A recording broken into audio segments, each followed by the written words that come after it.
I'm Chuck. I'm Lou. I'm a half-ass old fart today, but I'm still around Why are you half-assed today? because I'm getting old. I'm right behind you. Right behind you. So, how's it going? What do you think about this playoff contention process? Well, it played out like Saban and Kiffin and a bunch of other people had said. That if it's conference champions, is it so? Is it like the most deserving? Are they the most deserving, or is it based on who other teams played and how well they played? You're And exactly right. strength of schedule, strength of record. Uh, I, I will say personally, I didn't think Alabama did enough to get in, only because of how poorly we played against Oklahoma. I mean, we didn't even get a touchdown. And I think that was the biggest knock. Now, so when you start pulling the threads, because you started this college playoff, Texas, their win last night was not impressive. They were not a no, dominant team against a 9-3 Clemson, who damn near lost to SMU in their conference championship game. I have a problem with the 12 teams. When you get past those top 4 or 5 teams, really, everybody else is anybody could be in there. I mean, you can take a team and I saw a guy earlier this morning, and he, Alabama guy, and he felt kind of like I am that since we lost to Vanderbilt and Oklahoma, we're okay. We probably shouldn't be in there. But when I got to looking at it, got to thinking about some things, and did some research. I think I think we were better than Clemson. I Oh, I think know we, we were. you know, uh, Because back to that point, Texas struggled against Clemson.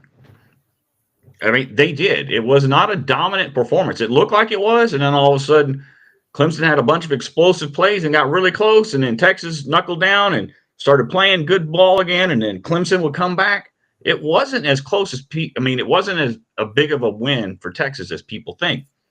But the point I'm trying to make is Texas struggled against Clemson, who lost against South Carolina, who we beat.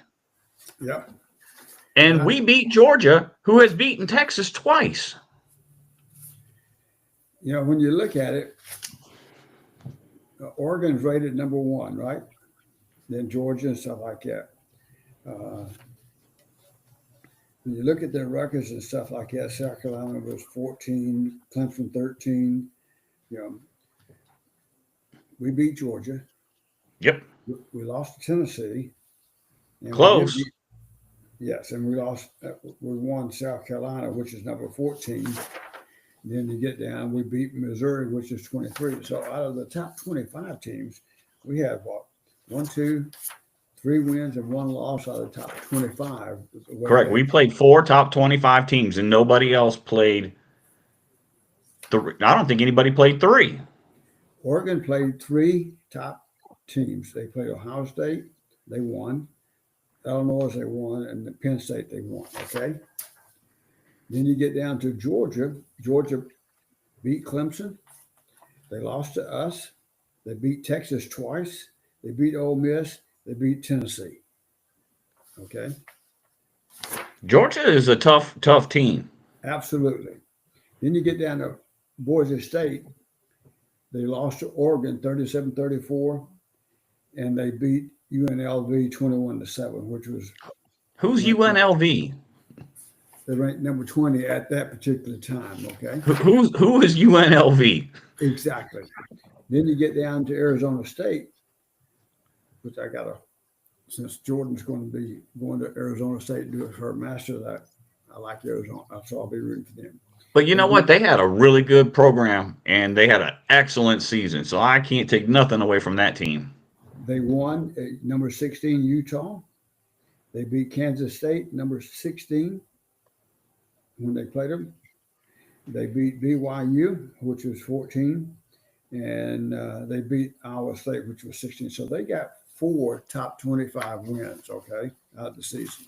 So I'm okay with that.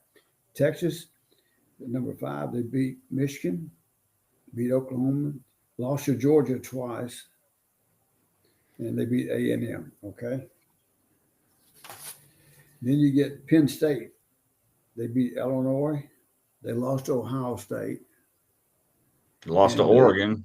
They lost to Oregon. So it makes you wonder. Then they won the game yesterday, I think. Yeah, they handily beat SMU. It was 28-0 at half, wasn't it? Right. Then Notre Dame, they Beat beat A&M. They beat Louisville. They beat Navy, and they beat Army. Clemson lost to Louisville. Yep. And then you get Ohio State. They lost to Oregon. Beat Penn State. They beat Indiana. That's all. Okay. Then you get Tennessee. They had North Carolina State. They won. They beat Oklahoma.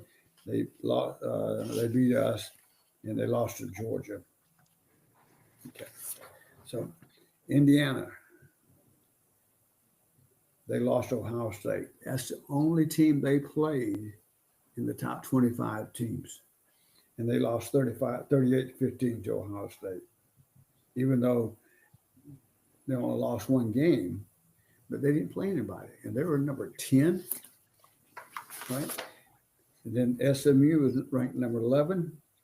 They beat Louisville 34-27. They beat Pittsburgh, and they lost to Clemson. And so they're number 11. And then you get Clemson number 12. They lost to Georgia 34-3. Yeah. They lost to South Carolina 17-14, who beat us. No, we beat them.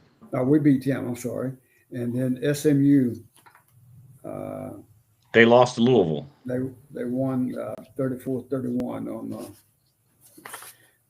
in a final field goal. Exactly. And then our schedule, we beat Georgia, we lost Tennessee, we beat Missouri, we beat LSU, but we had those 2 losses. 3. Yeah. 3. Yeah. Vandy, Tennessee, and Oklahoma. And, Oklahoma, yeah. So I'm saying Tennessee was a good loss.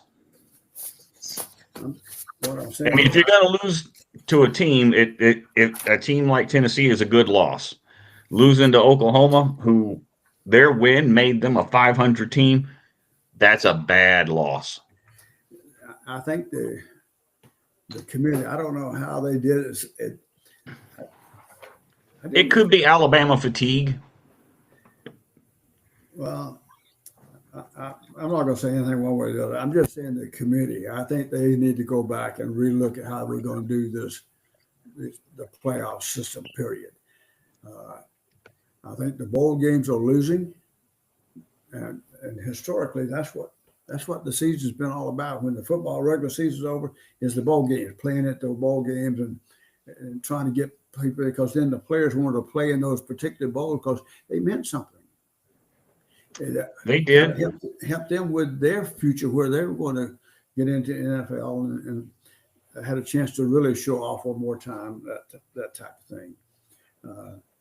The selection committee, I think, got a lot of work to do. I printed out what they do. Number 1, the 12 participating teams will be the 5 conference champions ranked highest by the CFP collection, plus the next 7. Well, what's their criteria? Do they look at strength of schedule? Because if they did, they didn't really look at this strength of schedule what we just went over. No, they did not. And I agree with the guy I was talking to. We got it handed to us with Oklahoma. I've never seen us play. I don't remember the last time we played that kind of a football game at Alabama. I just don't remember one. The ranking of the teams will continue to be done by the selection committee. I think they just got a lot of work to do. I don't know what the solution is. If I did, I'd be there doing it, right? But when you look at how these teams folded out, I just and I get like the games yesterday. Some like Tennessee going into where it was cold weather, and I think that does have a factor into it, and along with other things too. But I just have a hard time with the selection committee process of how they're doing it, and I don't really understand how they're doing it. And I haven't heard a whole lot about it this year. Usually, on game day and places like that, usually you hear a lot of conversation about the committee, and they interview the committee members and talk about different things. And I haven't heard that kind of a conversation, or maybe I just missed it. No, there really hasn't. It hasn't had that level of detail that it had in the past. And funny thing, you mentioned that the last year there was a lot of talk about conspiracy because before they released the names of the four teams, when Kirk Herbstreit was being interviewed, right behind him, he had the four helmets of the teams that were already picked to go. And I think that was an error, obviously, that they didn't catch. So that's why this year, when the selection committee or the selection day was going on, Reese kept going on and on about, we don't know who the picks are. The only person who knows is the graphics guy. I promise you. It was all of that was because of last year when Herbstreit was talking. You could see all four helmets behind him, right, in his bookcase or whatever. So you knew who the teams were. Yeah. And that's also what sparked this year some teams opting out of being there on TV for the selection results. Right. Yeah. I think more realistically, 6 teams or 8 teams would be more realistic. When you start getting down to 12 teams, and you start looking at the schedules they play, like You start splitting hairs. yeah, it's. I think it's going to cause more controversy, and I think in the long run we're going to lose. I think the bowls games are going to lose. I think they're going to be the biggest losers. Actually, I don't think they are losing. You know why? Because the games are still being played at these bowls. It being a bowl game now, it just doesn't matter what it's called anymore. It's still happening. But they're only playing for the top 4 teams. Yeah, but they played Friday and Saturday, and they're going to play the next round, and then they're going to play the final. Yeah, but they weren't bowl games. They were played at their home, at the winning team's highest ranking team's stadium. It wasn't a bowl game. The selection committee will assign the 4 highest ranking conference championship playoff quarterfinals hosted by bowls. The top 4 will be our bowl. The rest of them, for example, the Sugar Bowl hosts a playoff quarterfinal. The SEC champ is ranked number 1. The Big 12 is number 3. The SEC champ will be assigned to the Sugar Bowl. The Big 12 champ will be assigned. How's that fair? I don't know. You know, if you're a Big 12 fan, you know, and the other thing that I was reading about this, you and I don't have the money to go see Alabama play 2 or 3 games or any other team. And most fans don't have that either. No. They got to travel across country where in a bowl game, it's just more to it than what I. Now, the last 2 games that we went to, I opted to spend more money on the seat location because I thought it was going to be important for us to get closer because we haven't been that close to the field, and I think it enhanced the experience, didn't it? Sitting closer to the action. And I think the average fan does that. They all spend a little extra money because they are fans. They want to see their team. I want to see Alabama. The other day, I was standing in line someplace, and there was 2 ladies ahead of me, and I asked if they were in line because I didn't want to cut in front. I wasn't sure if they were in line. And the one lady said, "Yes, we are." And I said, "Well, I didn't want to be rude and cut in front of her." She said, "That's okay. We forgive you. You're from Alabama." So we had a little conversation around that. But, you know, That's what fans do. Fans love their team. They want to travel with them as much as they can. But the average fan doesn't have that kind of money where they can go out and really make. To me, when you and I go to a game, that's a big deal to me. I mean, I look forward to it. You know, I do too, but financially, it's a big deal too. it is. It's a It big is. financial commitment. It is. You know, you can't. So I can speak for myself. I couldn't do that 2 or 3 times a year. I just don't Not have without that getting kind. in, not without getting into trouble. Well, I'll be in big trouble, and then it's not fair. It's not fair to the other part of the family. You know, the other half of the family. You know, so Could we have stayed at a cheaper place? Yes, we could have, but we wouldn't have been with all the other fans, and we wouldn't have had the package where we got to travel on the bus and come back on the bus. We would have been on our own to get to the stadium and get back from the stadium, and that starts to drive up the cost as well. the last 2 times we went, one when we went down to and we got some barbecue. I see those pictures that we took with those people. We had no idea who the hell they were. Best One of the best meals I ever had, and I don't think anybody laughed as hard as we all did. No, and the conference, and we didn't know anybody there. You know, we just got set at a table with other fans who were traveling just like us. You know, And all standing in line to eat barbecue. yeah. And then just like this last time to Oklahoma, it was nice. You know, when that table when we were getting the food stuff, that one couple that had the children there, then the other guy sitting, and it's just great conversations and it's great memories that you create. You have, you know, I agree. yeah, it's just anyway. I just hope they take a look at this playoff stuff, and I just think 12 teams is too many. I really do. I really think Nick Saban is going to they're going to create some kind of an entity. I think the leagues, not the leagues, I think the conferences are going to divorce themselves of the NCAA. I think they're just going to like ignore it, and they're probably going to start their own league office or whatever. And there's going to be rules about NIL because it's becoming an arms race right now. It Um, is. Greg Sankey got into a lot of heat this past week over this NIL deal that he's asking fans to pledge to. Yes. Did you You hear know, and about it? I still don't understand. I read all of that he put out, but I still don't understand all of it. Well, it's Yay Alabama, yay-alabama.com, and the join now. So here are the financial tiers that you can join. Just listen. A 3-month starter, it's $50 for 3 months.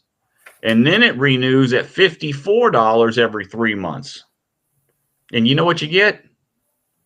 The membership, a car decal, access to the Yay Alabama online member hub filled with exclusive content and insight, and an invitation to the football fan day autograph session. Remember when those were free and it Yeah. was everybody making the mad dash? Nope, they don't do that no more. So There's a 6 month starter for $100, and then it renews annually at 108, and you get the same stuff.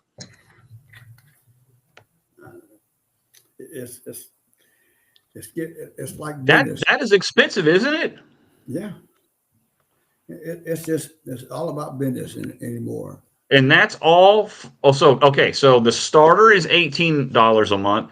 The student fee is $5 a month. The all conference is $75 a month.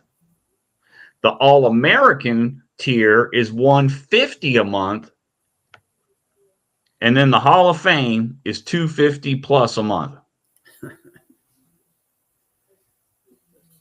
It's ridiculous. That's that's the Yay Alabama. That's the NIL. That's for fans and alumni to send money so that they can pay these athletes to come and play there. And which athletes are going to get the money? Is it going to be dispersed equally to all athletes or just to a few? I don't know.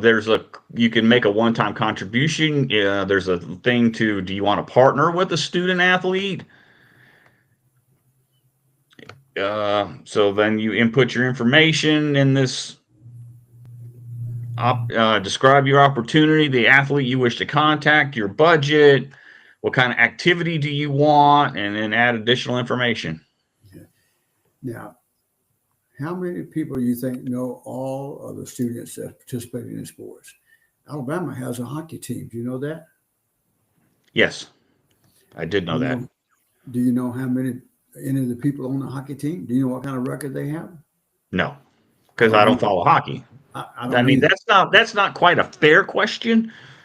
Well, it is when you're looking at athletes. So that hockey player who's really good is probably going to get a chance of getting into the National Hockey League or something like that because there's big money in hockey at the national level. Is it fair for them not have the same opportunity for money as somebody who's playing football or basketball or baseball or softball? I get it. It's crazy. Yeah. How about those players on the third and fourth team? They're out there getting beat up every day at practice because you got to practice against somebody. So the Yeah, first and second teams, how many times this year have you seen players come off the bench that really were not first or second and starting to do good? Look at Ryan Williams, a freshman. Yeah, he's lucky he's he got a staying. chance. He's like he got a chance to play. Then look at all of a sudden he is a big deal, and he has Yeah, he looked good. yeah. So that's just a lot of questions and things we can't answer and stuff like that. We lost some players. We're getting some good players in the transfer portal. Um, I'm hoping we're getting the players that Kalen DeBoer wants to get, and I hope we change our defensive coordinator. I did see, I did like what I saw on offense. I didn't like that we lost Justice Haynes Yeah, because towards the end of the season we went more Jam Miller, more Jam Miller, more Jam Miller. Whereas at the beginning of the season you saw that rotation between Jam Miller, Justice Haynes, Justin Miller, Jam Miller, Justice Haynes. yeah, And I like that when you start to platoon those backs like that because it wears down the defense and it forces more people into the box, in my opinion, which then opens up more opportunities for the RPOs. totally agree. And it keeps those players fresh. It limits the potential for injuries as a general rule. You know, and they have different styles of running. So Correct.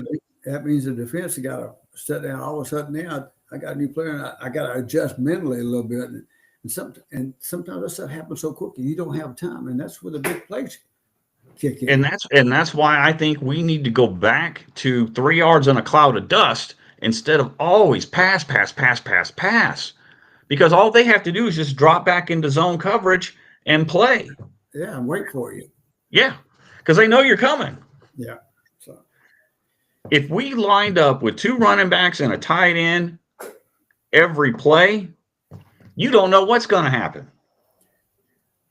yeah, you go back to the Derrick Henry days and all those guys. You know, because you had wide Absolutely. receivers that could catch the football. Yep. You had tight ends that could catch the football. Yep. Yeah. And So block. And block. That's the most important thing is blocking those defensive ends that are coming around and eating these quarterbacks up. And we've got to get linemen on the O line that can take a double team, that can, you know what I'm saying, can eat blocks. That's yeah. what we've got to get. And I'm not much of an Ohio State fan. My good buddy Ernie, I hope he doesn't listen and get his feelings hurt. But that's what I saw at Ohio State yesterday. You know, there were several plays there when they get down close. They're running three tight ends in a running play. You know what? And they scored big plays off of those when you had those tight ends in there because you have two options. They can run and block. They also can catch a football. Yes, sir. You know, And you know who couldn't convert on fourth down when they tried to run the ball yesterday? Texas. yep, 3 times they tried and 3 times they failed yep, because Clemson stuffed them. yep.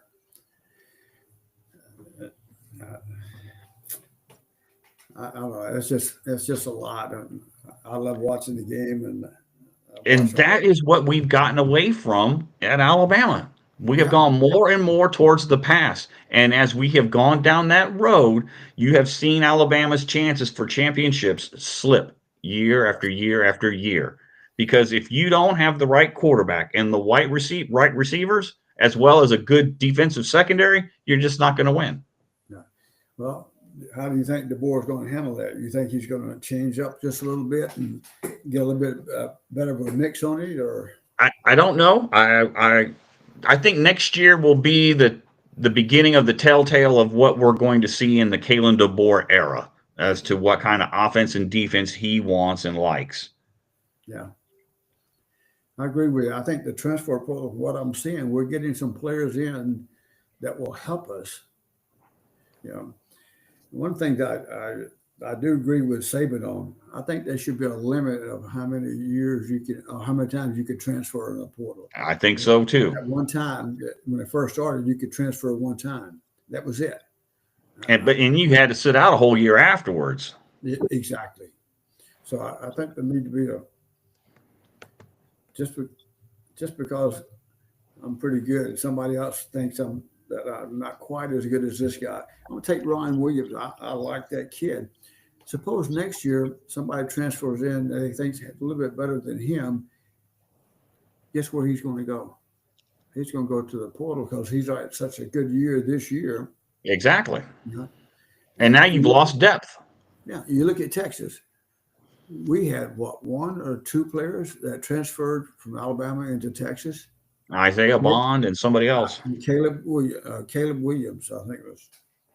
The offensive lineman. Yeah. So, yeah, it's good for the players. I'm all excited for them, but I think we just need to sit down and look at it and get away from the business aspect of it.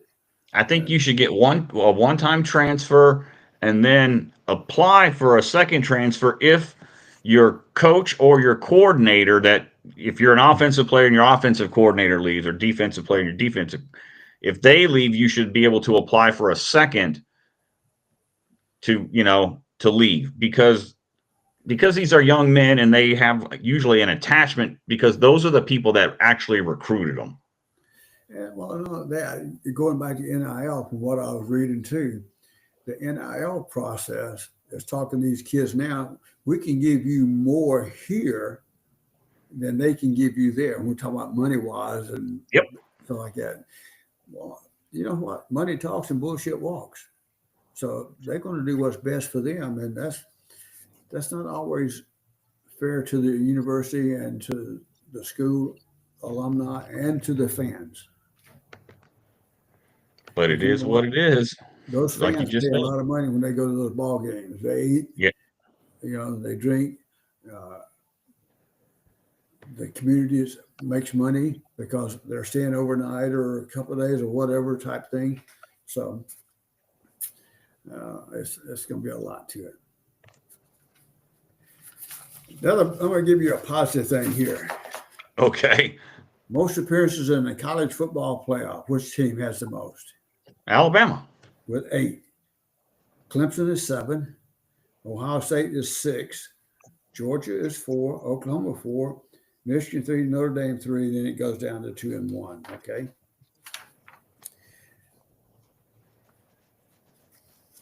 I'm sorry. Alabama has 14.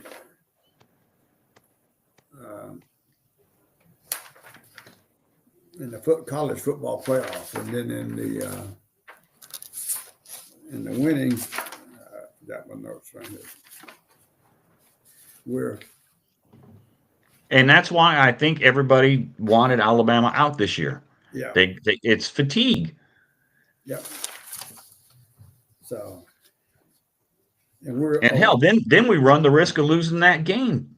But I tell you what, that Alabama Penn State game would have been awesome to watch. Yep. We're 14, but we're 9-5 in playoff wins.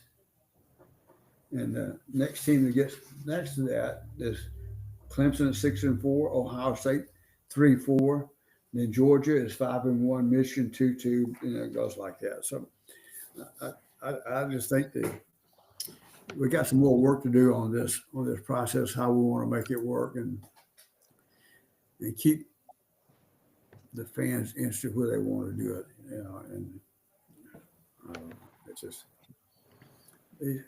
be something next year about this time. We'll be talking about the same thing, right? Yeah. Yeah, either that, we'll either be hailing Kalen DeBoer as the next Saban, or we'll be calling for his head. Yeah. I think he's going to do all right. I agree with you. I think we just got to make a couple minor changes, and once he Because gets I don't in, think he got. I don't think when we talked about it a couple of weeks ago. I don't think he got the defensive coordinator that he wanted or needed. right. Yeah, because the guy he wanted, he got a head coaching job, right? Correct. Then the guy we got was a head coach, but to me, and then you're stepping down from being this level to here, even though you're a smaller school, but the position that you had, and I don't know, there's just a lot to it. But if you're a head coach at a small market school and then you get to go to a big time program as a coordinator, that elevates your position and status, especially if you can do well on improving that team's standing in that position. It helps you build your career. I understand that. Look what it did for Lane Kiffin, and look what it did for Sarkisian. Yeah, and well, look at Ryan Day at Ohio State. He's kind of the same one of the way. He came in at a couple of the small schools. He got a coaching position there at Ohio State. Then something happened. He got a chance to coach 3 games because the other coach was, what's his name, was suspended. And so it does help you, but you also got change your mindset too, how you do things. You're a coach and you're got the whole thing, the head coach. Now all of a sudden you're a coordinator and you're just responsible for this part. Then you got to make this part work with the counterpart, the offense, defense type things. Sometimes that transition, it can be tough. It can be. Well, this is probably a good jumping off point for us because we just hit the 32-minute mark. Yeah. Well, you have a good one. Keep you too. Clean. Don't be sniffing stuff you're not supposed to, so you get some more sinus issues there. I will try. All right. All right. Y'all take care, everybody. Y'all have a good Christmas. Love you guys. Merry Christmas. Love you guys. Bye. Bye.